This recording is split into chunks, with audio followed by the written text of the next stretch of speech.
ایک بادشاہ اپنے خدمت گاروں اور سپاہیوں کے ساتھ سامان سفر تیار کر کے ایک روز شکار پر گیا۔ جب وہ پہاڑ کے دامن میں دوپہر کا کھانا کھانے دسترخوان پر بیٹھا تو ایک شاہین یعنی باز نے اچانک اس کے سامنے سے بھنے ہوئے مرغ کو پلک جھپکتے ہی اٹھا لیا اور تیزی سے اڑتا ہوا چلا گیا۔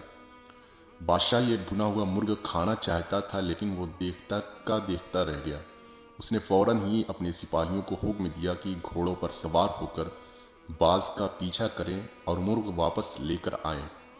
فوراً ہی لشکر روانہ ہو گیا، یہاں تک کہ شاہین کا پیچھا کرتا ہوا پہاڑ کے دامن میں جا پہنچا، اور اس کے بعد جب سپاہیوں نے دیکھا شاہین پہاڑ کی دوسری جانب جا چکا ہے تو فوراً ہی یہ سپاہی گھوڑے سے اتر گئے اور پہاڑ کی بلندی پر جا پہنچے۔ پہاڑ کی دوسری جانب پہنچنے کے بعد انہوں نے بڑا عجیب و غریب منظر دیکھا۔ ان کے سامنے ایک شخص تھا جس کے ہاتھ اور پاؤں بندھے ہوئے تھے اور وہ زمین پر پڑا ہوا تھا، اور بھنا ہوا مرغ دسترخوان سے اٹھا کر لانے والا شاہین بڑے مزے سے اس شخص کی مہمان نوازی کر رہا تھا۔ وہ پرندہ اپنے چونچ سے گوشت نوچ نوچ کر اس شخص کے منہ میں ڈال رہا تھا۔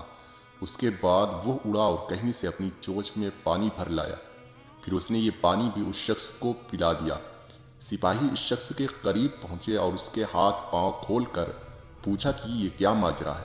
اس نے سپاہیوں کا شکر ادا کرتے ہوئے بتایا، میں ایک تاجر ہوں، تجارت کے سلسلے میں اپنا مال و اسباب لے کر جا رہا تھا کہ اسی راستے میں ڈاکوؤں کا سامنا ہو گیا۔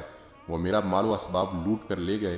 وہ مجھے قتل کرنا چاہتے تھے لیکن میں نے ان سے التجا کی کہ وہ مجھے جان سے نہ مارے۔ وہ لوگ کہنے لگے کہ اس بات کا ڈر ہے کہ کہیں تم اپنے گاؤں واپس نہ پہنچ جاؤ، لیکن پھر انہوں نے یہ کیا کہ میرے ہاتھ پاؤں کو باندھ کر یہیں پر چھوڑ دیا۔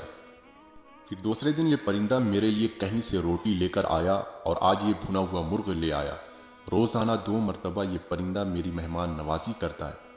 لکھا ہے کہ بادشاہ کو جب اس بات کا علم ہوا تو اس کی زندگی میں انقلاب آ گیا۔